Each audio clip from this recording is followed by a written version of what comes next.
से अच्छा नहीं लगता।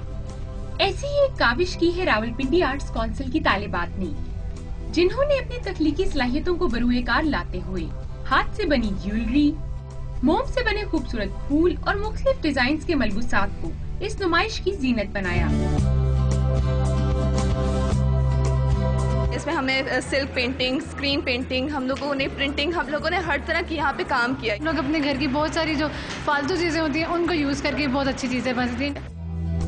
नुमाइश में फॉइल शीट की मदद से बने ज़रूफ, मोज़ैक शीशों के खूबसूरत नमूने और रग्स भी सजाए गए थे। तलबा का कहना था कि इस शोबे की मांग तो बहुत है, लेकिन महदूद वसाइल की वजह से काम करना मुश्किल हो रहा है।